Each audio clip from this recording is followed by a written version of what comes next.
Bakit ba ako'y laging ganito? Lagi akong di mo pinapansin. Para na lang akong laging sumusunod sa gusto mo. Lagi kitang inaalala kahit di mo ako pansin. Honey, my love, so sweet. Mga beshi, pasensya na kayo ha. Naiya talaga ako sumama sa kanila eh. Tsaka hindi pa naman natin sila kilala eh. Mali nyo, kagaya rin sila ng lalaki. Bullying din nila tayo. Parang hindi naman, Beshi. Parang ang babait nga nila eh. At ang gwapo pa. Di ba nga, Beshi? Oo nga, Beshi. At ang sasarap pa. Loko talaga kayong dalawa. Tara na, umuwi na tayo. Hayaan nyo bukas. Pag niyaya nila tayong tumambay, pagbibigyan ko kayo. Tatambay na tayo.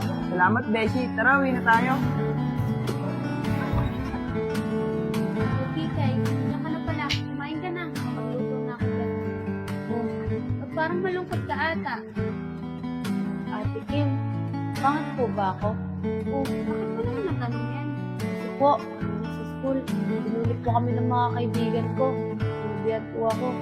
Pangit-pangit ko. Ay naku, Kikay, huwag mo nga silang pansinin. Alam mo ba, napakaganda mo. Ano nakakaya kay ate? Talaga po ba, Ate Kim? Maganda ako? Oo naman, Kikay. Sobrang ganda mo. Basta lagi mong tatandaan, ang tunay na kagandahan ay hindi na sa panlabas na anyo, kundi sa pagiging mabuting tao. Salamat po, Ate Kim, ha. Napagaan niyo po yung loob ko. Hayaan niyo po, Ate Kim. Pag po may nambuli pa po sa akin, hindi ko na po sila papansinin. Tama yan, Kikay. Sige na, kumain ka na muna doon. Sige po, Ate Kim.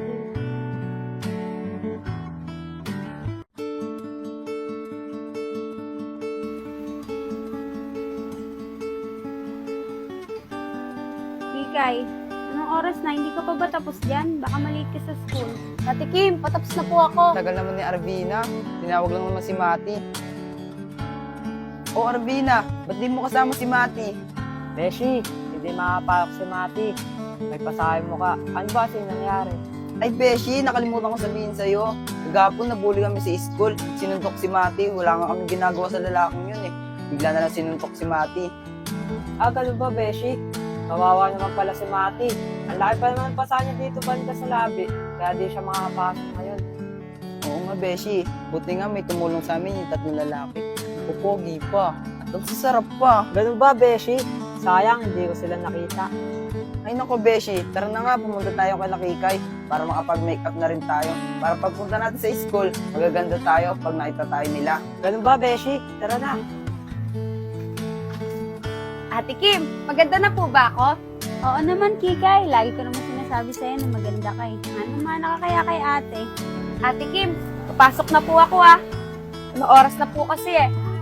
Sige, nandiyan na rin naman yung baon mo eh. Ingat ka ah. Opo, Ate Kim. Nasahan po. Oh, ba't yung baka pinuntahan dito sa bahay? Beshi, baka pwede pa-makeup kami sa bahay nyo. Panigurado, andun yung tatlong pogi kagahapon. Para pag nakita kami, maganda kami. Sige na nga, pasok na kayo dito. May make-upan po kayo. Nga pala, nasa si Mati? Di ba nga, Beshi, nasuntok siya ng lalaki kagahapon. Ang laki nga ng pasa eh, kaya hindi siya makapasok ngayon. Ah, ganun ba? Sige, tayo na lang muna tatlo. Tara na, pasok na kayo para mamikapan ko kayo. Sige, Beshi.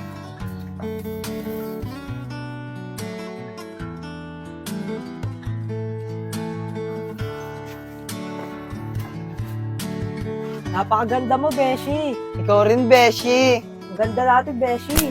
Tara na. Prince, ang aga mo naman magaya pumasok. Tignan mo, wala oras pa tayo dito tatambay. Okay lang yan, para makatambay muna tayo dito bago pumasok. Ikaw, Tin, ba't di ka pumasok kahapon? Sayang, may muntik na kayong bugbog kahapon. Wala eh, pinagbantay kasi ako ng mama ko ng kapatid ko, kaya di ako nakapasok. Tsaka nga pala, ba't kayo mambubugbog kahapon? Yung mga ka-schoolmate kasi natin, binubuli kahapon. Buti na lang, nakita ni Pongpong. Kaya pinuntahan agad namin. Buti na lang, nakita nyo agad. Bakit? Marami ba yung bumuli sa kanila? Ba't di sila lumaban? Tatlo silang binuli, pero isa lang nang bully sa kanila. Ba't di sila lumaban? Tatlo pala sila eh. Paano hindi lalaban? Si Otlum yun, kasi Diwata. Tapos yung isa, babae pa, kamukha ni Bebang. Oy, Pongpong, huwag ka naman magsalita ng ganyan sa kanila dahil tao rin sila. Tsaka sigurado ako, pag narinig nila yung sinasabi mo, masasaktan yun sila. Pasensya na, Prince. Hindi ko na uulitin. Ayos yan, Pong. Dahil mas maganda, mas marami tayong kaibigan. Kaysa mas marami tayong kaaway.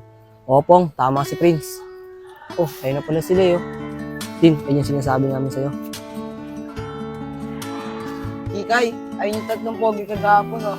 Ayun yung sinasabi ko sa'yo, Beshi, kanina. Tara, Beshi, puntahan natin. Tara. Mga pogi, pwede ba kami tumambay dito?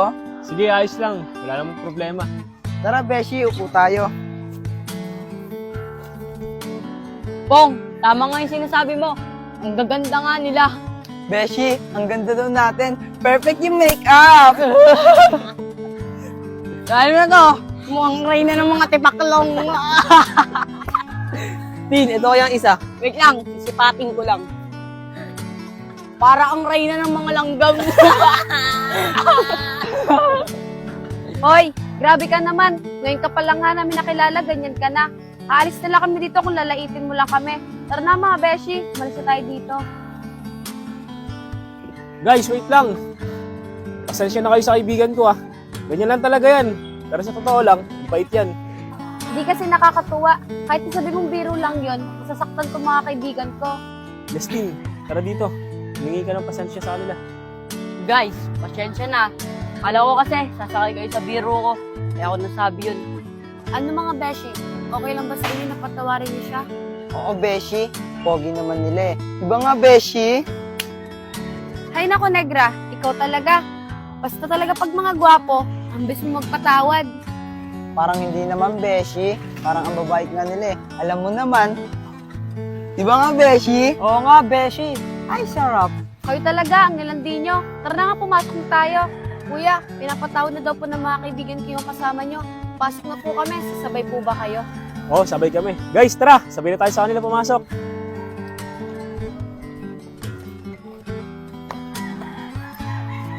Oh, yun si Insan ah. Sabi ko na nga ba, dito siya nag-aaral.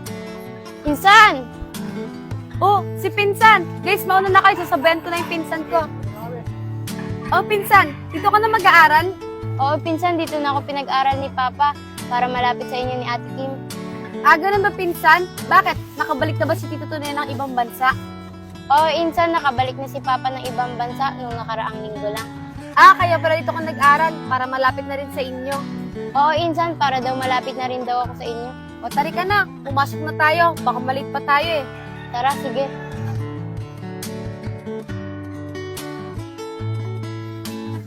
Ay guys, tatambay nga pala kami sa Batuan. Tara guys, sumama na rin kayo para makilala natin yung isa't isa.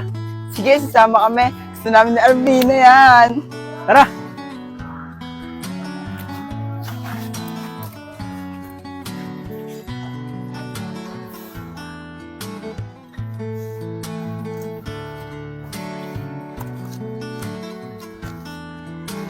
Guys, total, lagi na tayo magkakasama. Gusto namin kayo maging kaibigan. Ako nang papakilala sa mga kaibigan ko. Ito nga pala si Justin, si Pongpong, tsaka si Aaron. Ako nga rin pala si Prince. Prince, ako naman magpapakilala sa mga kaibigan ko. Ito nga pala si Negra. Ito naman si Arvina. Tsaka yung kahapon nating kasama, siya si Mati. Di siya pumasok ngayon eh. May pasaka siya sa mukha. Naiya siya humarap sa inyo. Alam niyo naman yun, feeling maganda. Ito naman si Jaja, pinsan ko yan. At ako naman si Kikay. Guys, simula ngayon, magkakaibigan na tayo ah. Tsaka Kikay, lagi kayo sumabay sa amin sa pagpasok para wala namang bully sa inyo. Kahit sino ka pa, basta't mahal kita. Lagi na lang ako sumusunod sa'yo. Mahal kita, yan ay totoo. Honey, my love, so sweet. Ikaw pala si Pongpong. Ako nga pala si Arvina. Bagay na bagay tayo. Arpong, pongpongin mo nga ako. Arvina, manahimik ka nga dyan. Joke lang, Pong. Ikaw pala si Aaron. Ang laki-laki ng muscle mo. Bagay sa muscle ko. Ang sarap mo. Tigilan mo nga ako, Negra. Pakasapakin ko yung mukha mo. Pongpong, Aaron, mapaldo kayo nga na. Tingnan nyo kung paano ako kumilos si Austin. Jaja, Justin nga pala. Pinaka-pogi sa lahat ng magkakaibigan. Jaja nga pala, pinsan ni Christine. Oh, tao mo na yung kamay ng pinsan ko. Bawal mag-boyfriend yan, strict ka papa niyan. Sayang naman, dinalugi sa aking papa niyan. Justin, pasyensya ka na. Stricto kasi si Tito Tune eh. Okay lang yung kikay. I understand. Mga magkakaibigan na sila. Hindi ko na mabubuli yung bakla. Tsaka yung pangit na kasama nilang babae. May araw din sa akin itong mga to. Hindi naman lagi kasama nila yan.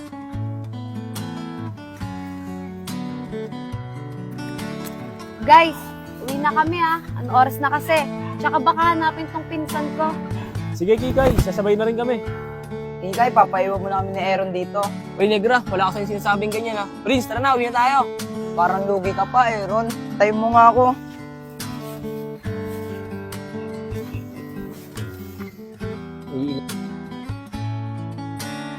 Malapit na tayo sa bahay. Sigurado ako matutuwa si Ate Kim pag nakita ka niya. Sige, sana nandyan si Ate Kim. Tara na. Ate Kim, may kasama po ako, si Jaja. Ate Kim, doon na po siya nag-aaral sa pinapasukan kong school. Ay, Ate Kim. Ganun ba? Mabuti naman kung ganun. May makakasama na si Kikay. Puro lalaki kasi mga kasama niya. Sige, maupo muna kayo. Magre-ready lang ako ng merienda natin.